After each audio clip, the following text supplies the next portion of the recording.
You want her, but she doesn't want you back. That's because you are not doing one of these 3 principles. In this video, I'll be showing you exactly what those principles are so women will want you sexually. Principle number 1 is building the man to woman vibe. The way you build attraction in a woman is by creating a man to woman vibe. It starts with your nonverbal communication. To have a more seductive vibe, you need to slow down your speech, you need to have more downward tonality, and you need to have more of a smirk.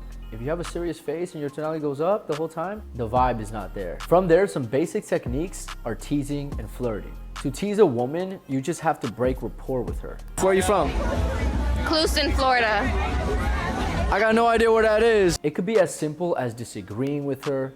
It could be as simple as not believing what she just told you, but it has to be done in a playful way, which means your delivery is very important and you don't want to come off too serious. The next fundamental step in building a man-to-woman vibe is having light touching. You don't need to do too much, but if you're on a date, do not be afraid to lightly tap her shoulder when you're talking to her. Or maybe you grab her hand a little bit as you are talking about her nails. Or when you're crossing the street, you tell her to grab your arm. In all these examples I just gave you, there is subcontext. It's not like we're just randomly touching her for no reason.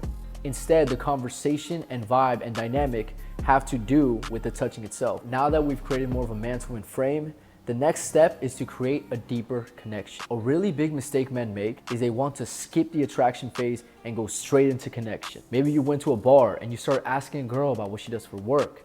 What are her passions? What are her hobbies? And you might have noticed that girls typically don't just open up. They actually usually have some kind of guard. The attraction phase breaks this guard, but now that you've passed it, you do want to get to know the girl. Now it's okay to ask and talk about her hobbies, her passions, her interests. And ask you what your interests are, who you be with, things that make you smile, what numbers to dial. By creating more rapport and comfort, the girl will feel more secure and safe with you. And understand that women's #1 priority in dating is to have a sense of safety. A pro tip when it comes to creating a connection is to qualify the girl on something other than her appearance. You don't want the girl to think that you like her simply because she's hot. There needs to be something unique or special about her that makes you like her in particular. Maybe it's the way she cares about her fitness. Maybe it's her sense of humor and unique views on things. Or even more simple, you could just really appreciate her vibe and energy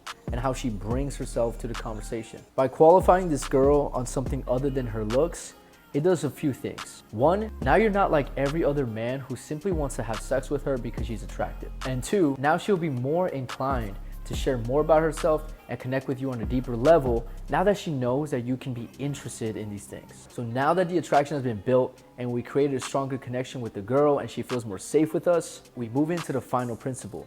We lead the sexual escalation process. So let's say we were on a date and now we're back home.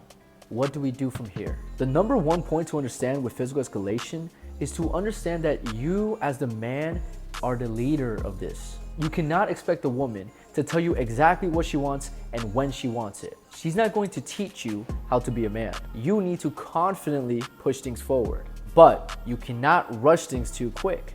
And that's where a lot of men get tripped up because you understand that you need to lead, but you keep thinking, I don't know if it's the right time to kiss her. I wonder how she feels if I ask her to go home with me. What you should tell yourself in these moments is to just go for it. Be okay with potential rejection or resistance. In your journey of getting better at dating and understanding women, this will happen. And if you reach any resistance, what you have to do is you simply back off or you push away. For example, let's say I'm on a date and I'm about to kiss a woman and I'm getting in closer, but she just moves her head. The last thing I'm going to do is to keep trying to kiss this woman. I'm probably going to chuckle and kind of look away and maybe even tell her, I wasn't even trying to kiss you. Why do you move away like that? Or you just laugh and don't say anything. Don't ask her why she didn't kiss you. Don't keep trying to kiss her repeatedly. This will lead to a hard rejection and you'll never see her again. You might be wondering now, okay, but what do I do after I back off? Do I just never go for it? No, you still have to go for it at some point. That point is after she shows more interest than she did before. In other words, if her interest was here when you tried to kiss her and she said no, her interest needs to be at least here if I'm going to try again. So essentially you go back to steps 1 and 2 And this is what's gonna bring this meter up. When in doubt, you go slower then faster. But whatever you do, you don't just stomp on the brakes and keep it there, and you also don't stomp on the gas and keep it there. If you want more coaching, guidance, and accountability on dating and self-development, link in my bio to work with me personally. And that's all. Peace.